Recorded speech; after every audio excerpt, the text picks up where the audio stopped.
the questionnaire, and this was shared with the respondents. So the summary that we'll be referencing, which is what I'm sharing, and don't you worry, it will not be death by PowerPoint. That was a popular phrase when I was working at Microsoft, where we were known to kill people with our PowerPoint slides. But I mean, I kept on telling people we had to use our products. So don't you worry, it will not be death by PowerPoint. This is a summary report, and really just, it'll keep us engaged. So it's a lot more visual. Please feel free to put in your comments, your questions on the chat box. But basically what we've done is we've created this summary report, and it includes data and insights curated by Nexford, to supplement the survey results. And also we've incorporated some global statistics, which surprisingly, as you will see, align with the outcomes of this study in Kenya. So yes, I'm very excited to hear from all of you, and I really hope that it will resonate with us and we'll have an engaging conversation today. So ideally, from the study, there were top 5 career fields that emerged in highest demand by enterprises. And top of the list was information and technology. And as you can see, finance, legal, education, and transport and logistics emerged the career fields with the highest demand in Kenya. And, surprisingly enough, and as you can see from the first slide, we do have engineering that was, I would say, at top 10, slightly at number 6. And surprisingly enough, what we saw as one of the streams of engineering that are in highest demand is computer science and software engineering. And that has ousted mechanical and production engineering that has been the top for a number of years running. So again, as I mentioned, we are really focused on, future-focused skill, competency-based skills.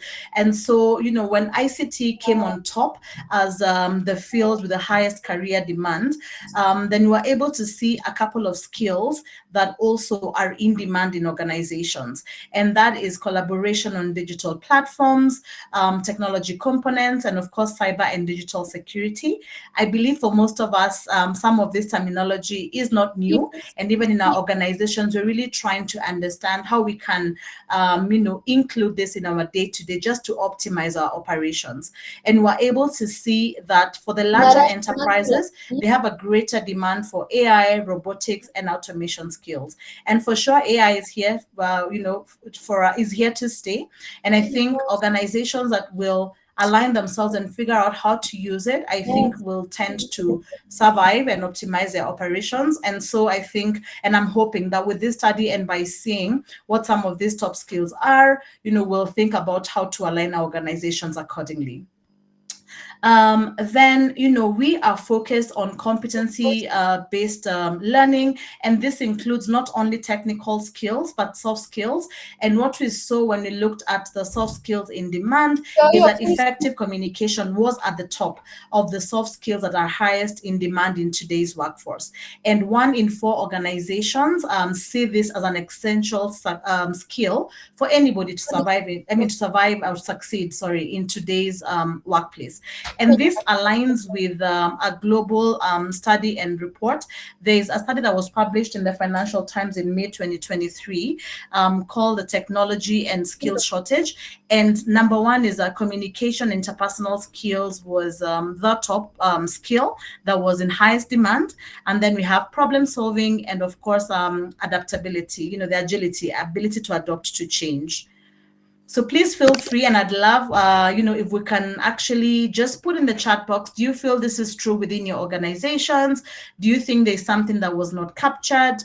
It would be really great to get to see whether this is actually what is happening and what you are seeing in your organizations.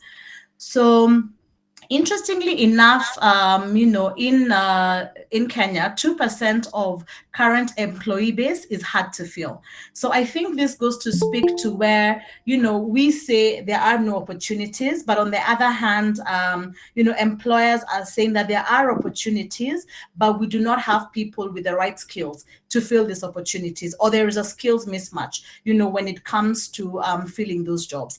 But interestingly to note is that 12% of vacancies, which had the highest number of vacancies that were difficult to fill, were in the mining and quarry manufacturing sector, and then 5% of those, surprisingly, were in accommodation, food, service, and food and service. So I think would be also interesting to hear. We have anybody from these two sectors? I know mining and quarrying, there has been an interest and a growth in Kenya in the last, probably in the last, 5 to 10 years. So it'd be good to hear if that is an actual pain point. And also folks in the hospitality industry, whether it is true that you have about 5% of vacancies being difficult to fill. So that first part of the study really focused on, what careers were in most demand, what are the skills in demand within organizations, and then now we move into the skill gaps or the challenges in these particular organizations. And so what we had from employers, the 521 of them, and what we saw from their feedback is that 3 out of 4 deal with skill shortages today. And, 76% of enterprises face challenges in filling their vacancies due to lack of relevant skills in job seekers. So the reason I found this part interesting is because this particular study also mentioned that 76%, or rather employers gave us feedback, and we learned that 76% of these employers actually require a degree as a prerequisite to hiring. Well, at the same time, they're saying that in as much as there are people that have this particular, who have this pedigree, they still have a challenge in having people who have the right skills. And so I'm curious to know, what do you think could be the reason why there's that skills mismatch? Yet people have actually gone to school, they've gone through the, your typical 4 years of studying. Interesting to learn from the HR professionals today, or even anybody in academia, their experience as to why you think this could be a challenge for employers to actually, fill roles because of skill shortages. And so this really just, again, as I mentioned, what we did is we're trying to compare the results of the survey locally compared to global, global studies as well. And what we are seeing is it is almost at par, because globally we are seeing 75% of employers also having a challenge filling these particular gaps. For those who love reading, for those who love data, like Wageshi mentioned, data is at the heart of decision making. Most of organizations are data driven. You can take a look at the talent shortage study, and also by Manpower Group, and also the global skills shortage, which I have also hyperlinked to this particular summary, just to be able to see how that skills shortage has actually been growing over the years from 2013 to date. So, and what, the impact that we are seeing, when there's a skill deficit, is that organizations struggle with business expansion. Definitely it affects the bottom line. 60% of organizations see decreased revenues, and we are seeing 51% of organizations see a loss of market share. So this is a rampant issue. And for any organization that wants to stay afloat, that wants to stay ahead, I believe they're consciously and intentionally thinking about how to bridge the skill gaps within their organization. And so this now slide really talks about what organizations are doing for them to, fill their hard to fill vacancies.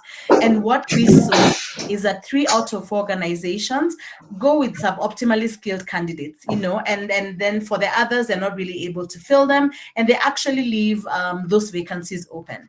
But we all know the challenges of getting people who do not have the right skills for the job. We all know the challenges that come when it comes to productivity. We know the challenges that come when it comes to ramping up on the job. You end up spending more because you need to get resources to train them, to shadow them, to onboard them, and that is another cost on its own. So in as much as there is sort of like a stopgap measure, I would not say it's a sustainable thing to actually hire suboptimally skilled candidates for these hard to fill roles. So the question I believe most of us are asking ourselves is, why are employers saying that some vacancies are hard to fill? Is it an issue of experience? Is it an issue of only skills or expertise? But the highest actually was salary expectations, where we saw that 73% of those had way too high salary expectations, and then followed by lack of competency. So this is the skills that we're talking about. And then of course, competition when it comes to, to talent. And so this supply shortage of skills basically has resulted in a rise of the price of skills. So you find that a couple of years ago, you would pay an X dollar amount, say for an analyst, but because of the competition that is there, you will get the same analyst 10 years later, but at a higher price point. So then there is a question of what are organizations doing to bridge the skill gaps, which is what we're here to talk about today. And probably would be great to hear if any of your organizations are looking at some of these solutions. So of course, the highest is training of employees. The second one is employing new resources from the Kenyan market. Others is a short gap measure, 71% was hiring temporary staff, very closely followed by outsourcing the work. And then, we have as a 40% that would employ staff from abroad to actually do those particular jobs. So what we are seeing is that training existing employees and hiring new staff are the most popular methods that organizations are undertaking to tackle skills shortages today. So, Nicholas, I'm also curious to hear if this is true, as well as everybody else, or if there's something that we probably missed from this particular study on what organizations are doing to bridge the skills gaps. Then compared to globally, so this is what Kenyan organizations are doing, and this is from the particular study. But at a global level, what we are seeing is that increasingly most employers are also investing in upskilling and reskilling of their current employees. And I mentioned earlier, there's a Manpower Group talent shortage study that was done, and we saw the highest way that global employers are doing to address the skill gap is upskilling and reskilling folks. And then we also have 50%, which is a high percentage, planning on filling new and permanent roles. And then of course, very closely we have investing in new technologies, and also as a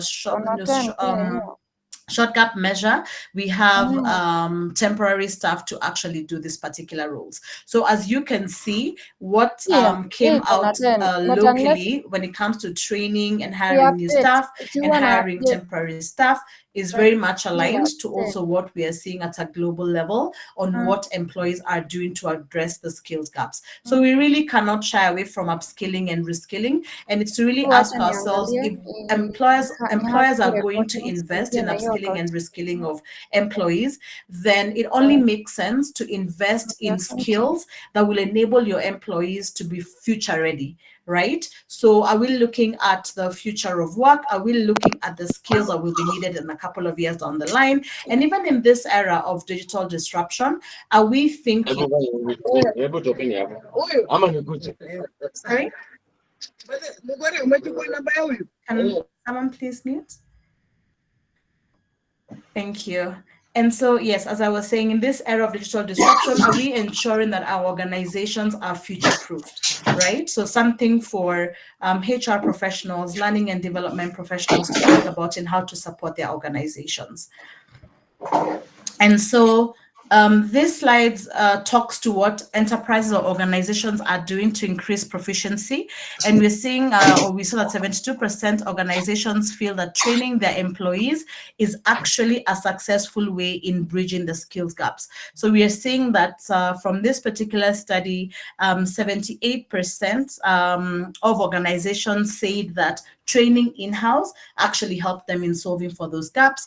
And then, of course, we have implementing assessment and benefits and changing the supervision. There's always this quote that we say that people do not leave jobs, but they leave their managers. And so I guess this proves to be true. As at number 3, we did have that people, when supervision or management is changed, then we see that, these skill gaps are also solved for. So this now deep dives a bit more when we speak about training. What training are organizations looking at, or what do they essentially prefer? And what we were seeing is 1 in 2 organizations prefer to take external help or external support when it comes to training their employees. So 60% of companies will consider on-the-job training, and I believe all of us have an onboarding system, an onboarding buddy, and process in place to make sure that people are well equipped and are set up for success. And then we have 58% prefer internal courses and workshops, and then 48% ideally prefer external courses. So when you look at that split, you'd see 1 in 2 prefer external support when it comes to upskilling or reskilling their employees. And so, as you have seen from that particular study, and the results there is, ICT being the top field where there's demand, and then moving more to digital skills. What we are seeing, and this just gives a summary of that. If most of us have read, there's a study that Kenya Association of Manufacturers did, and basically what we saw from that study is that businesses that have embraced digital tools have witnessed a remarkable 75% increase in productivity. And this was supported by what the National Skills Development Survey also did.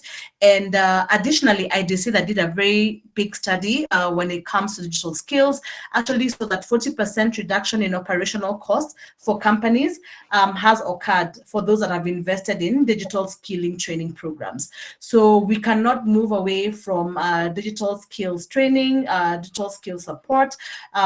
It really is the future. And I think as organizations and as leaders, at the forefront championing learning and development, we really need to think about digital skills when it comes to how you can, again, future-proof your organization.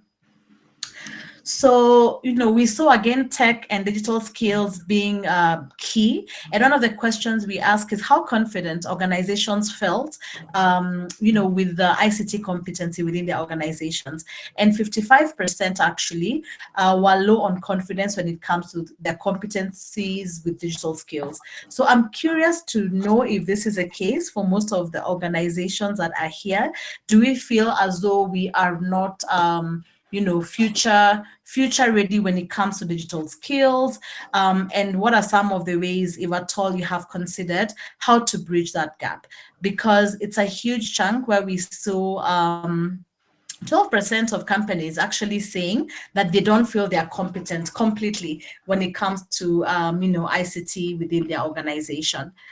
So here there is a shift to, the green shift and green economy, and, a lot of organizations increasingly aligning themselves with, sustainability goals and eco-friendly practices.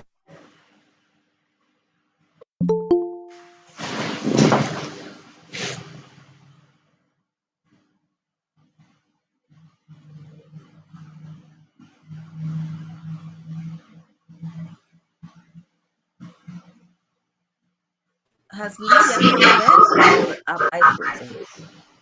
I'm also wondering if I've missed. Okay, we'll just we give a few minutes. I see the questions on the chat. I'm tempted to add my question there. So can you share the details of the study report in a PDF format? All right, that's a request there. We'll ask Lydia to do that. Have heard you about high demand soft skills that are required by different organizations. How about technical skills? Maybe I missed that. And Dennis replied to that. Every communication and interpersonal skills, problem solving, ability to accept change, and effective communication, critical thinking, and collaboration are some of the skills that are in demand, because if you have this, you're able to fit in almost any setting. All right. I'll ask Nicholas, please, and Dennis, if you can respond to any of these based on your experience on the ground, mambo kwa ground. What are there's a question there about technical skills. Maybe you can just talk about that. Nicholas or Dennis, who will take that? So I think I missed that part of Eddie's question.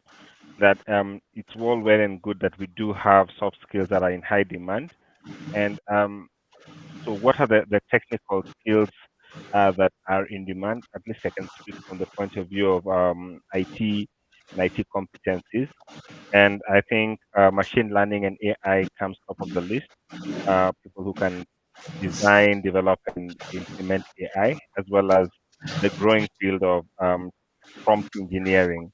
The other thing is you're looking at data scientists, uh, uh, data cubing people, business intelligence. That's also a skill that's coming up time and again, and as well as anybody who can maintain or play a part in the maintenance of cloud architecture.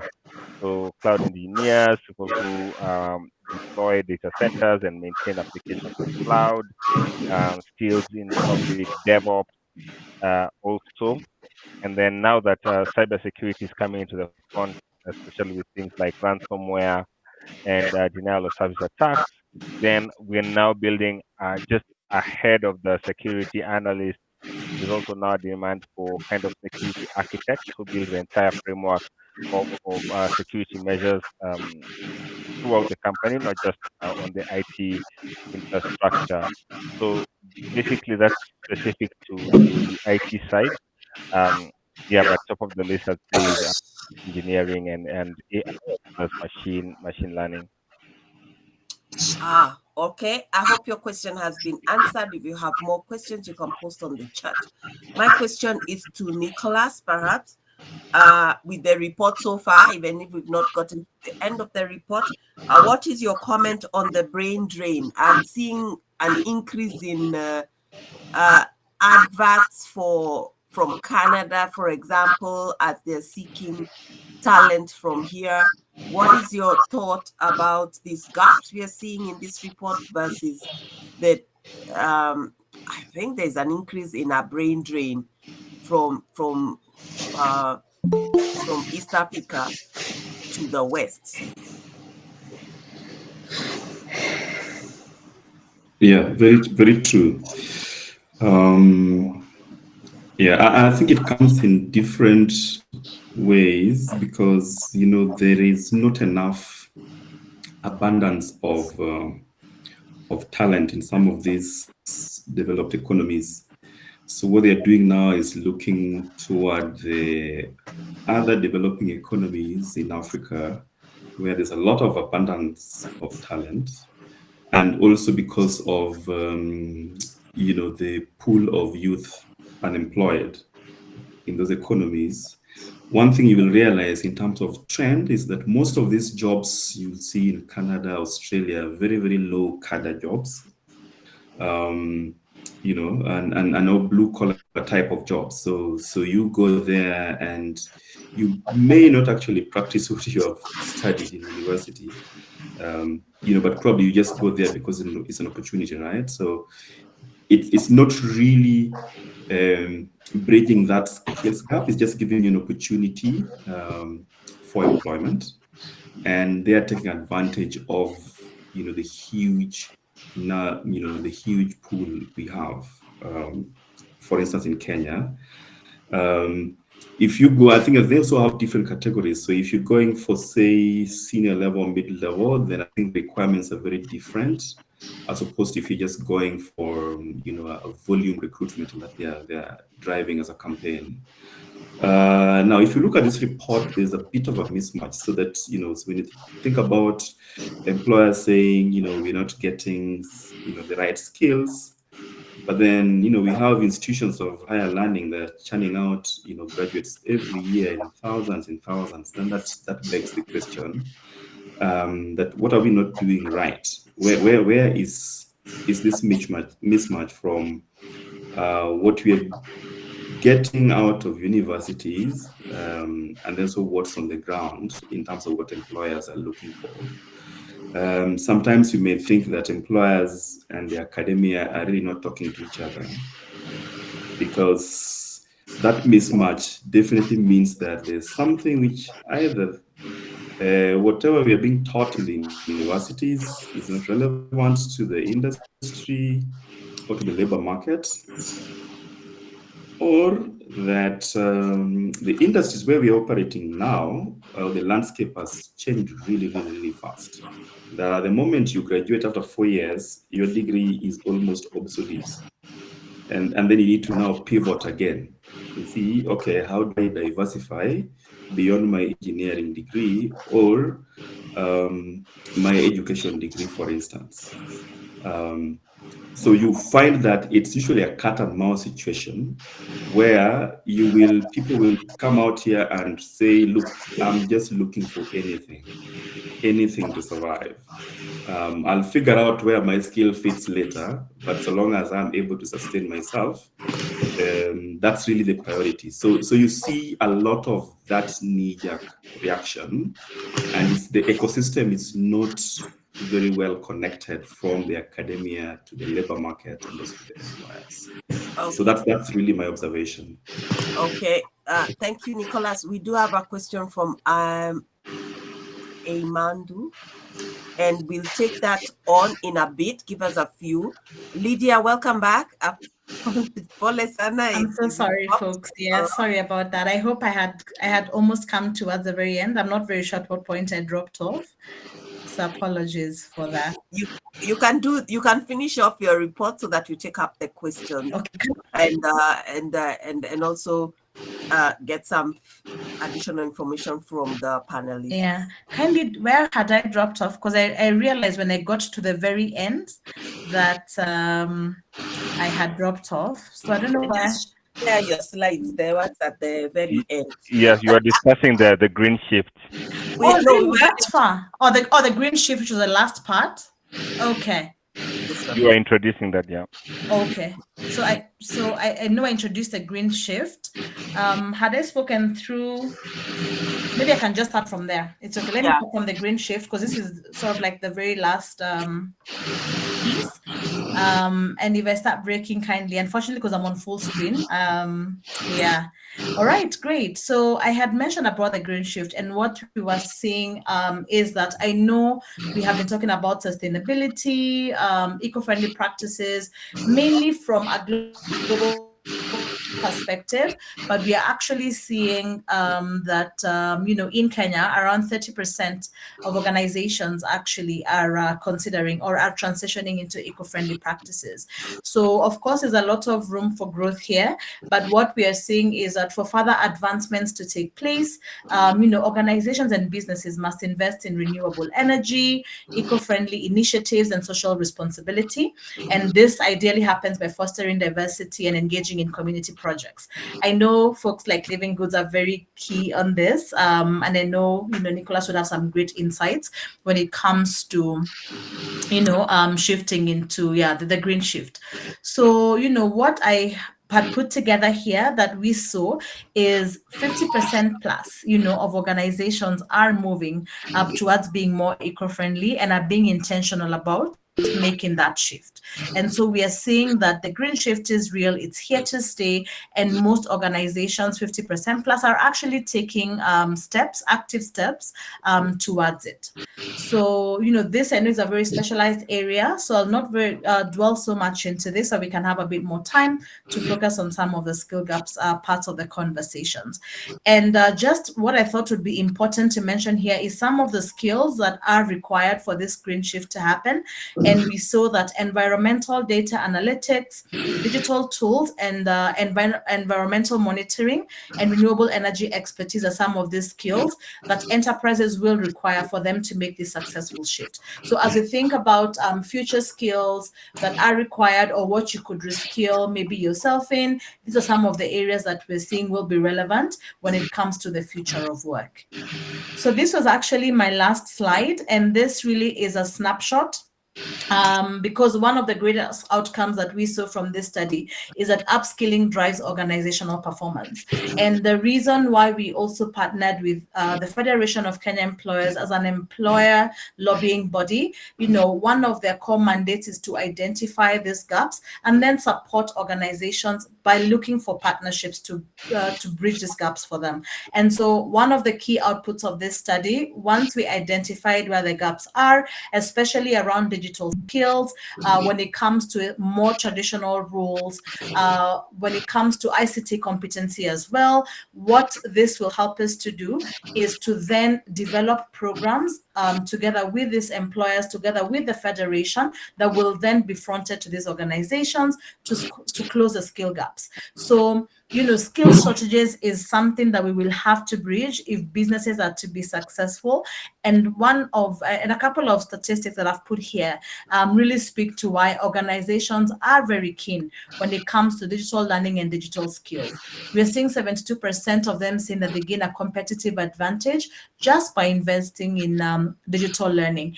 And, especially because most of the people here have run organizations, are in organizations, what we've seen, especially post-pandemic, is a lot of organizations are really now driving to recovery. And productivity is really key for them. And more we are seeing that, organizations are really keen in adopting innovation to learning. Can you hear me? I hope I've not dropped off again. We can hear you. All right, great. So more and more we are seeing that organizations are keen in adopting innovation when it comes to learning. They do not want the productivity of their employees to be affected. They're keen on, using digital and data tools for assessments. And I believe, part of the value that we bring is that is what our key strength is. So, the fact that we leverage on individuals demonstrating, or what is important is that an individual can actually demonstrate mastery of a skill for them to actually be considered successful, and not just mindless exams just to tick a box and to get a grade, because more and more as we move by, this is no longer relevant, or a relevant method of assessing learning or assessing skill mastery.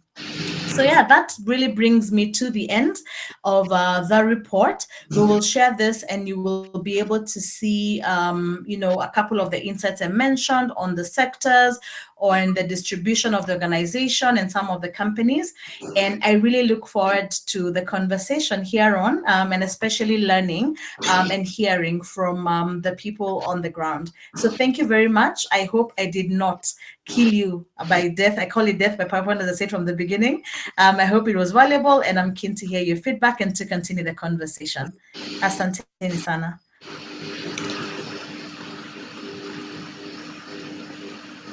Let's give her let's clap for her, please. Let's appreciate all the work that has gone into it. Fantastic, Lydia. That's such a useful report.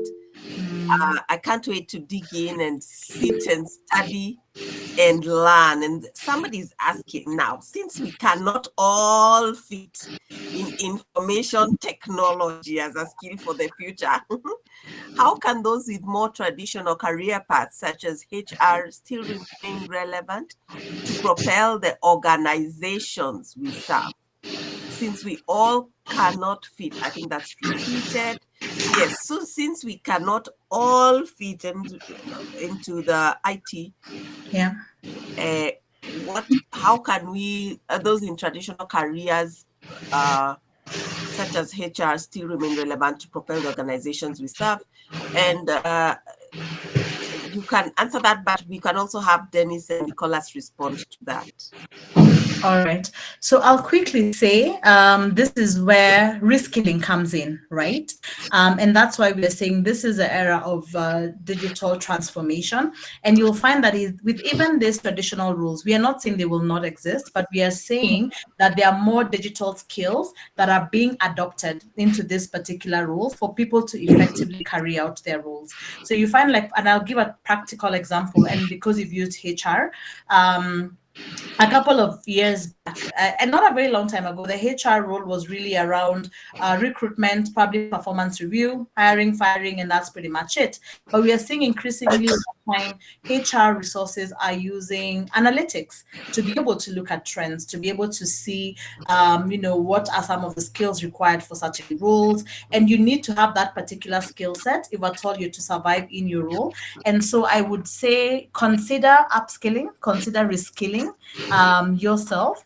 And this is, sort of like plug what Nexford does, but part of what we do is supporting individuals to stay ahead in their careers. And so we have short courses that you can take within 1 to 2 months, again, that are focused on competencies and you building these skills when it comes to digital transformation that can help you remain relevant in your particular role. So we're not saying they will get redundant. What we're just saying is take the responsibility to stay ahead, find out what are the trends, find out how you can upskill yourself to remain relevant.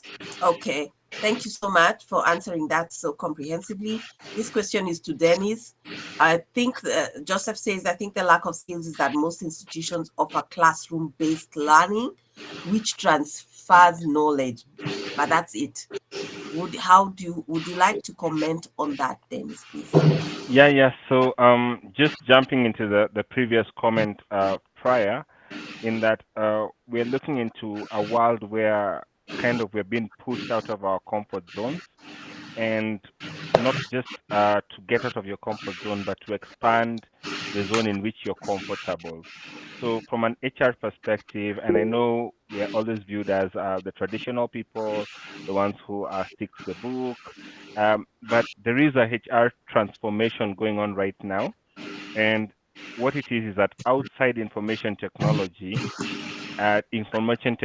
is used as a tool. So there's a way you can leverage various tools to transform your HR. For instance, moving into strategic talent acquisition, moving beyond basic recruitment, leveraging things like AI and using applicant tracking systems to identify top talent, to also read about matching algorithms. There's quite sophisticated matching algorithms on the dating side, but they should also be on the HR side, because some of the skills shortages are really not shortages. It's just that the populations that you're targeting are a bit introverted and less internet savvy. So, for instance, looking for registered nurses, for instance, becomes a problem because number one, they're not online. Number two, they're not on LinkedIn. Number three, they don't update their profiles because they move straight to work for the government. So it might not be a lack of the skill, but a lack of findability. The other thing is, of course, embrace the tech, like I said, and then also the evolution from just HR officer to HR business partner who leverages data to be able to support the business and has the understanding on how the people force. Because at the end of the day, all this technology is for the people and it's also by the people. So that's a thought on that. So the second aspect was what you had just asked from Joseph Karaoke. I think the lack of skills is that most institutions offer classroom-based learning, which transfers knowledge. So, based on the standard training methodology, which kind of looks at analysis and then design and development of curricula and then implementation and evaluation, typically there is a place for classroom learning. There is also an increasing place for practical learning. So for classroom learning, what's kind of happening is that uh, it should have been kind of relegated to fundamentals and getting structural thinking in, and then most of it goes into the practical. Now, of course, there's an attempt to rectify that through CBC. Unfortunately, as parents are finding ourselves doing the homework as well as paying the fees, yeah. But slowly they're going to get there in that people are becoming more practical, and those are the skills that are required right now. So yes, I do agree with you that classroom and lecture method learning should also be buttressed by practical skills. And another thing that also could help bridge the skills gap is the return of apprenticeships.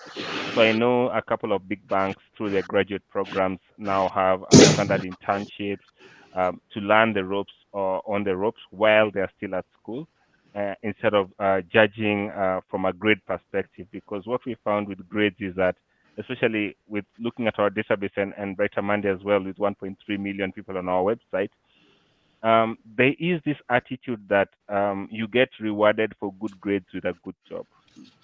Now, you don't work at your reward, you enjoy your reward.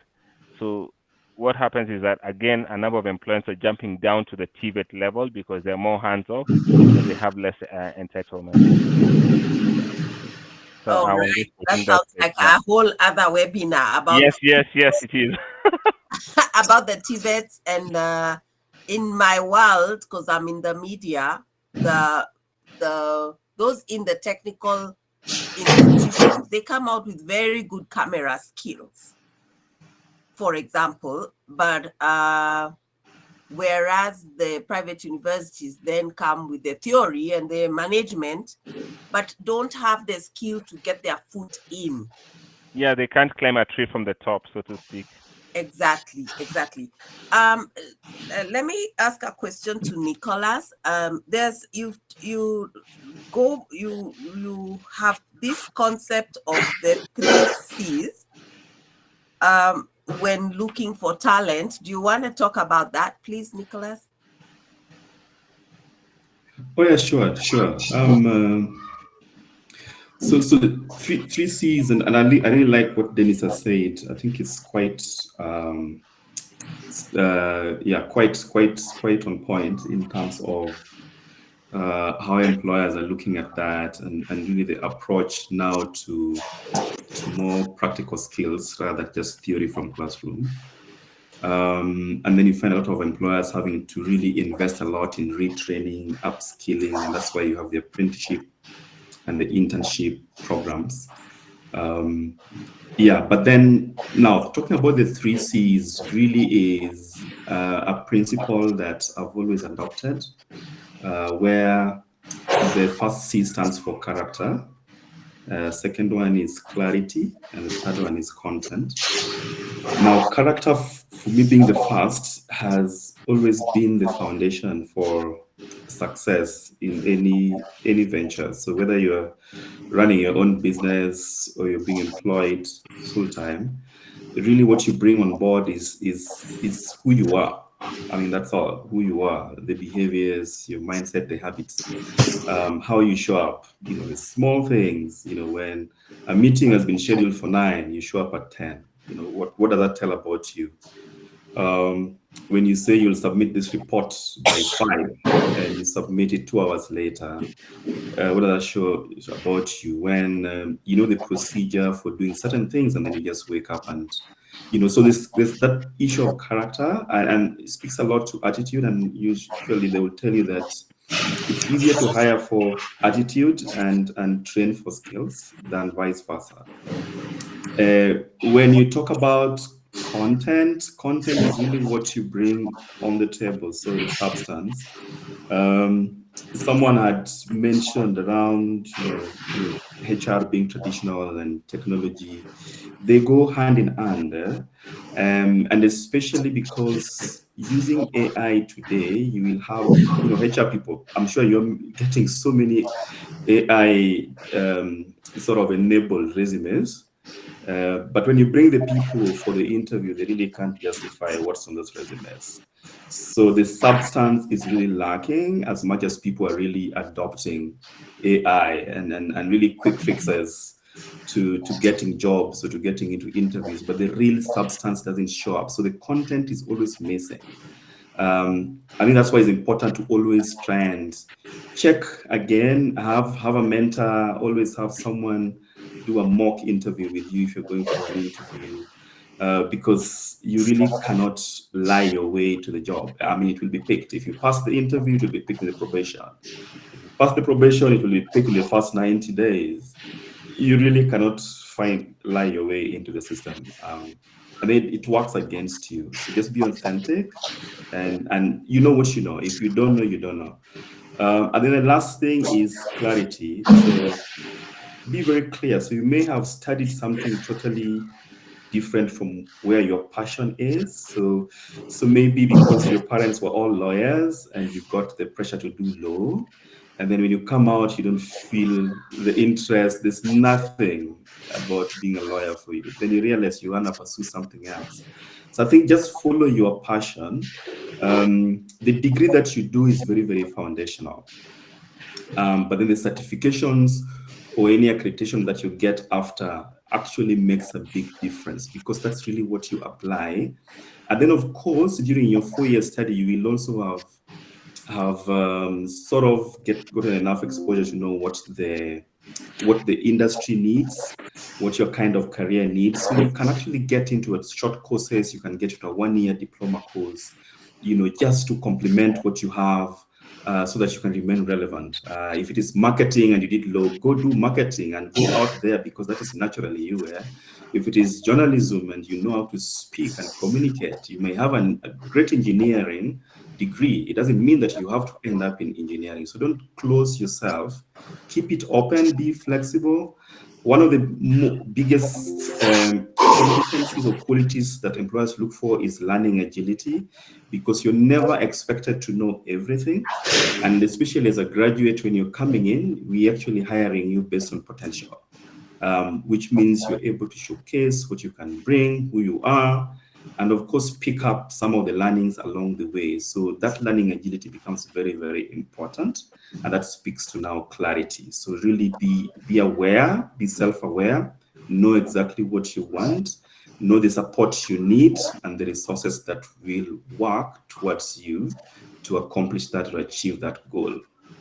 Yeah, so that's the 3 C's. Okay, excellent. That's character. What was the second one? Content and clarity. Yes. Yes, got it. All right. So thank you so much, Nicholas. That is really very informative. I want to switch to Dennis. You said something about what is the number of people on your platforms. From your website, it reads you have 800,000 candidates and 36,000 employers. What are your current numbers, and how can one plug in if they want to post a job? We are basically saying, is it to the HR managers here, can you post jobs at Brighter Monday, but how does that work? What is the capacity, or rather, what are the numbers you have of people who have signed up with your platform? Dennis? Yeah, thank you so much, Wangeshi, for that. I've noticed just prior to that Joseph Kariuki and Cecilia Kiyoko have raised hands. It's probably relevant to the prior comment, so maybe they can go first, and then I'll be very happy to go after that. Okay. So maybe Joseph, you can unmic.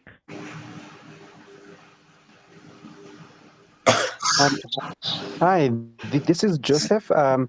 It's a pleasure to be here, and thank you to the moderator and the panelists. It's really thrilling to have this discussion, and just a comment before I go to reinforce to what the comment that I had put. I just want to give a big shout out to Brighter Monday, considering that my present role where I work, I applied for it through Brighter Monday, and basically I sailed through the process, and I was hired, and I've done a couple of interviews with Brighter Monday, so it's a credible organization, and I just want to applaud them for that. So back to the comment which I had, Lydia has really brought the data, and it's true. It's true that there is a skills gap, and I mean, and what I believe Nicholas is the one who have said that apprenticeship is really the way that is maybe the game changer. And if you look at the Western world, the Western countries, uh, they invest quite substantially on apprenticeship for high school children during the summer, during their long summer holiday. And right now, you find here in Kenya, we have now our own long holidays in December, which is about 2.5 months for the kids. So I think that's where we need to go back. Because classroom gives you knowledge, but the working environment gives you the skills. Over. Thank you very much.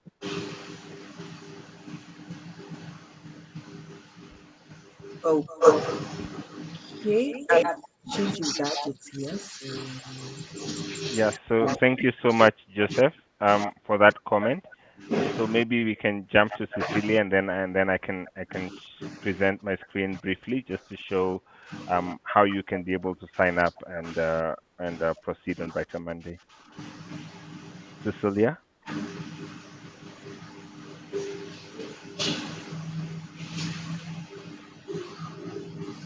Cecilia, you're on mute. You can unmic.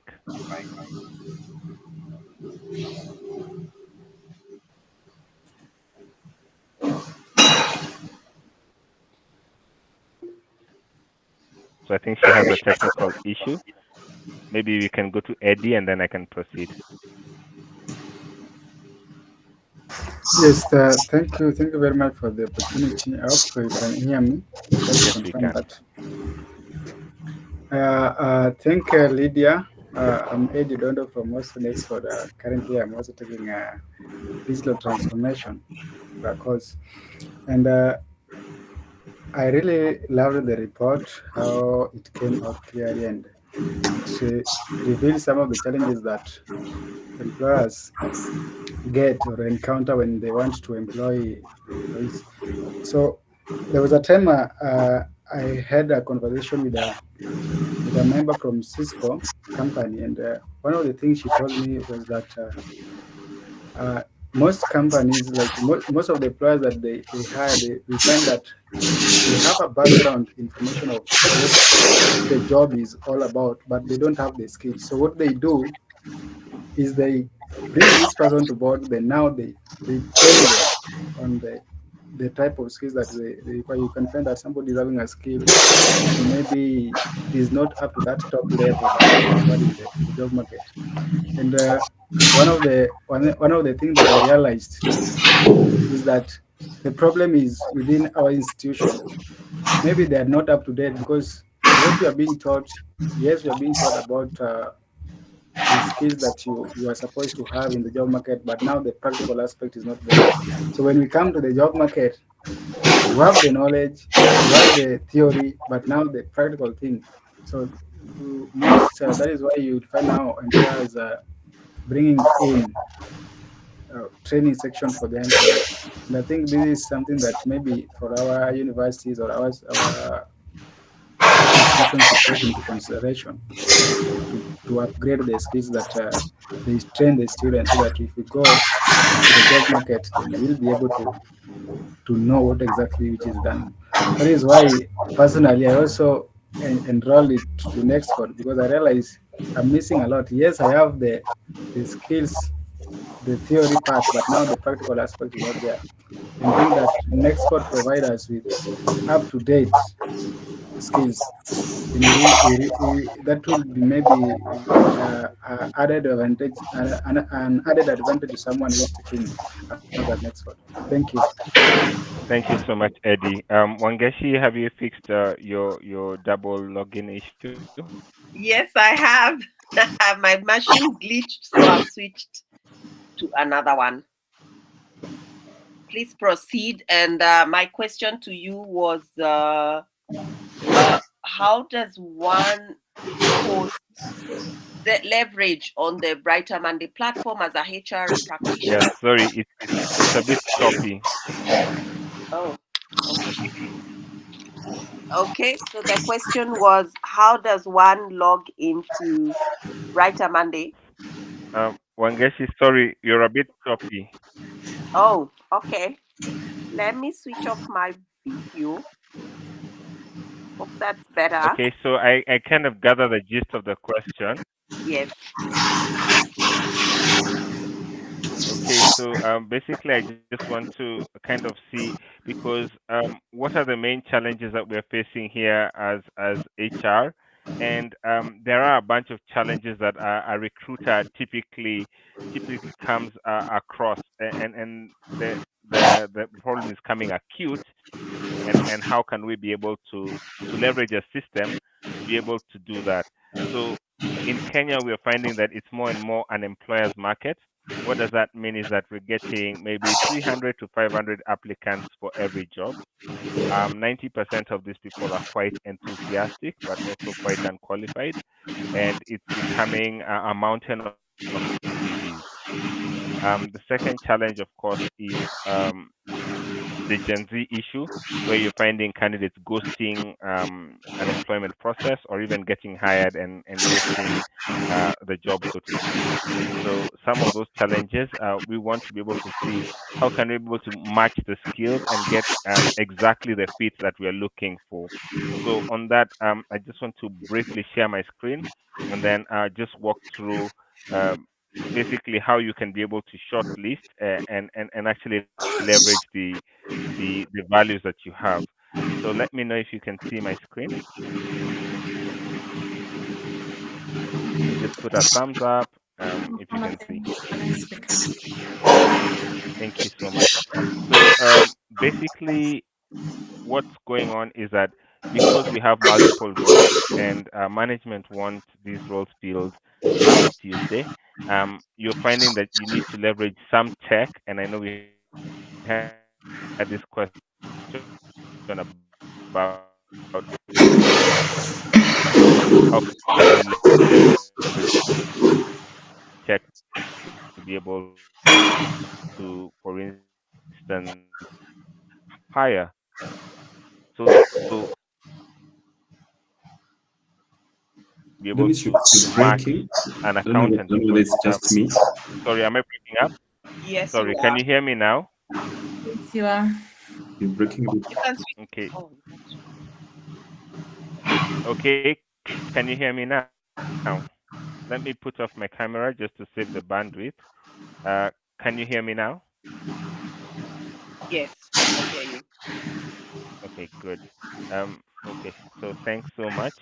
So, like I was saying, basically an accounting position. The accountants are all there, and they're all CPAs. And what's the differentiator, and what are you looking for? So, for instance, for this 228 applicants, you can actually add a skills assessment. So, from a skills assessment, maybe you click a skill assessment, and you're looking for maybe one in accounting and finance. Maybe specifically, for example, you're looking for a risk manager, and the risk manager is 0 to 5 years experience. Once you select that and push forward, you're going to see an assessment that's specific for that role and that job.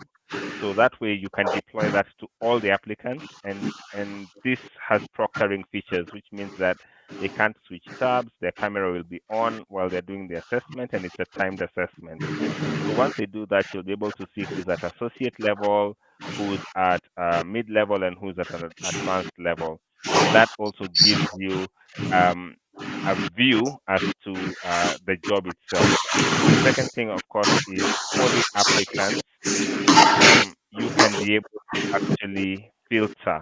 So we have around 228 applicants. I don't know if you can see them. And then from these applicants, how are you going to read 228 CVs? Yeah, I really hope that's not our lot in life to read all those CVs. So typically with those, you can actually leverage filters. So you can look for keywords.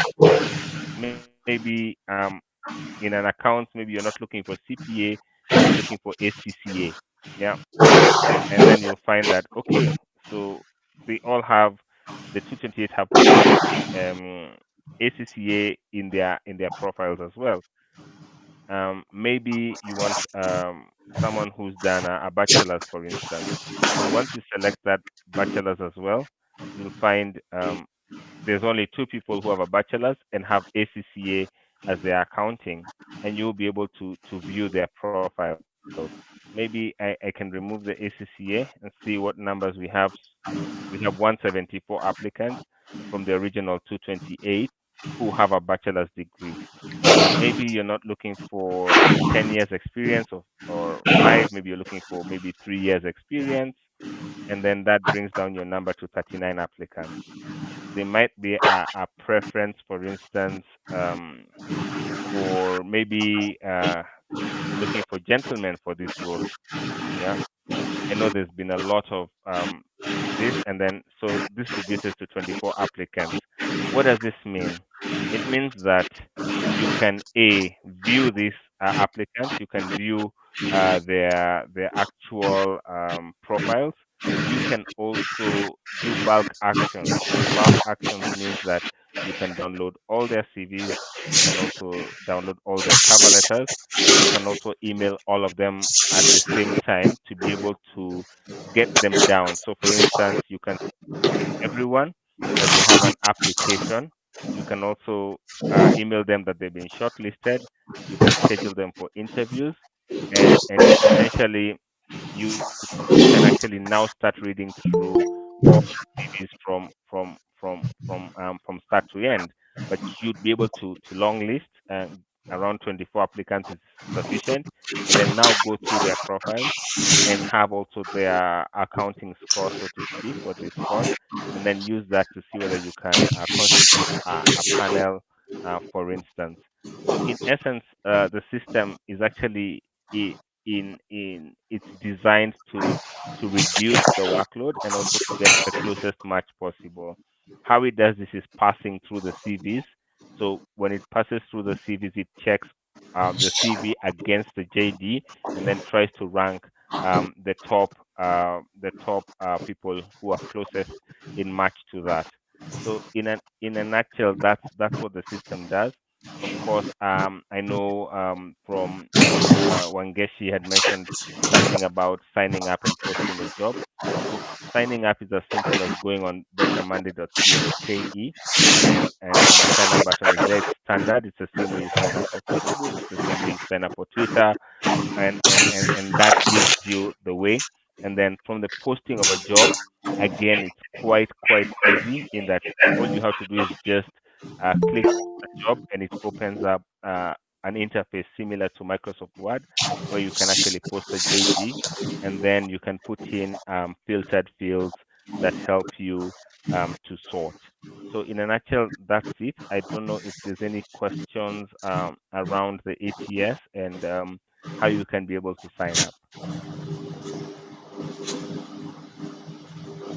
Okay. Thank you so much, Dennis. That was a load of information. We really appreciate that. And maybe you can post your contact there if somebody is, not clear on how to do that. A help desk number, or you can just post there. In the meantime, I'll kindly request Lydia to give your closing remarks and Nicholas to give his closing remarks, and then we can call it a night. All right. Thank you very much, Wageshi, for the excellent moderation. And it was a pleasure, Dennis, being on the panel with you. And Nicholas in absentia, I know he's dropped. But above all else, just, getting to hear from all the professionals on the webinar today. I hope that, the information or data that we shared will really drive you towards thinking about how you can support your employees when it comes to reskilling or upskilling. And, just just to highlight, Nexford does work with organizations to upskill and reskill their employees, and our talent solutions really are centered around helping employers identify those skill gaps, and then we work backwards to recommend programs that would fill or solve for those gaps. We are, as I mentioned, we leverage on technology for all that we do. We would not charge you for that needs assessment. So if it's something that you feel that will be beneficial to your organization, we can support you with that. And as you continue to see how you could support your employees. So we do have programs that employees, would pay for, and programs as well that employers would pay for. So happy to connect to anyone who would want to discuss even the report further and our talent solutions for organizations and individuals. I wish you all a wonderful evening and God bless. All right. Thank you, Lydia. People are asking for your contact. You can post it there as Nicholas gives his closing remarks. Did Nicholas drop off?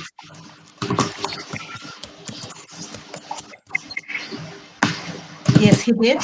He mentioned he had to drop off. He had another commitment. So he mentioned on the chat box. Okay, no problem.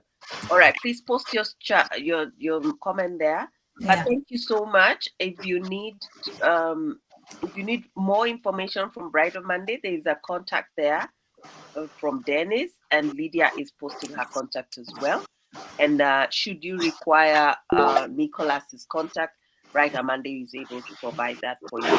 We've come to the end of our webinar. I want to thank you so much. We've extended a teeny bit because of technical hitches, but it was important for us to see and to learn how to post a job and the benefits of the Brighter Monday and how it's able to help one filter and really does reduce your workload. We've also we are very grateful also to Nexford University for the research. It's very informative. I believe Brighter Monday will send the executive summary out to the attendees or the database that was invited for this event. Please look out on on the socials of Brighter Monday. We will have other events like this, which are informative and they are meant to support your work and make your work and life easier. And with that, I'd like to say good night. My name is Wangesh Kanyeki. I have been your moderator for today. I've tremendously enjoyed this day, this webinar, and thank you for showing up. We wouldn't have done this without you. So have a good night and have a fantastic, restful weekend. All right. Thank you, Ageshi. Thank you, everybody. Okay, Thank thank you. you. Have a good rest of your night. All right.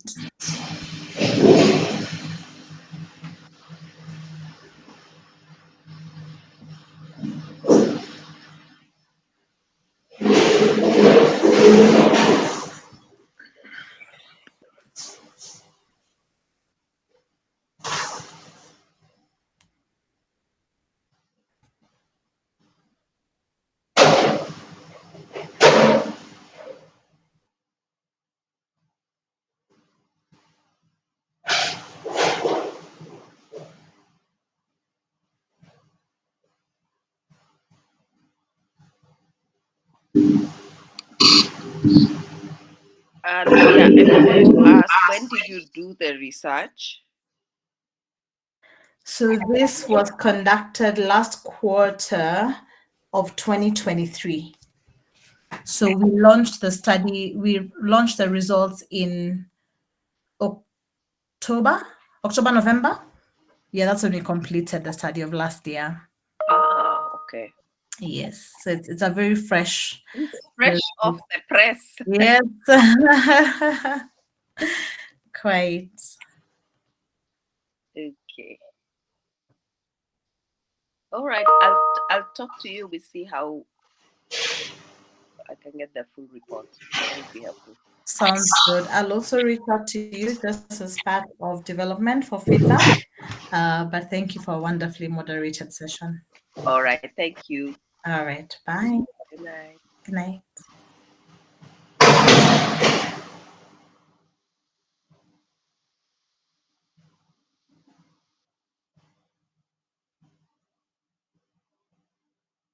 right, we will switch.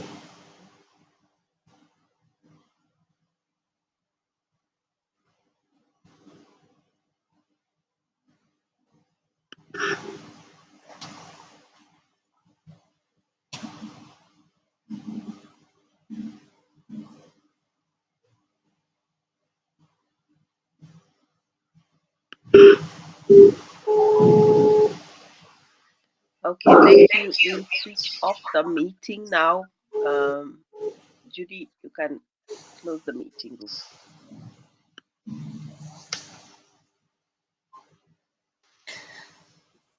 Thank you all for joining the meeting. Bye-bye. Have a good night.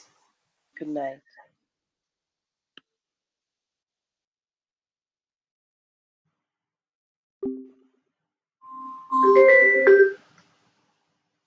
Hello. Nilikuwa nauliza hiyo nimeona Fireflies note taker from Benson. Ulikuwa una take notes, una record? Nimesha left meeting. Fireflies note taker from Benson. Sawa. Sijui ni return nione kama iko bado. Acha nione.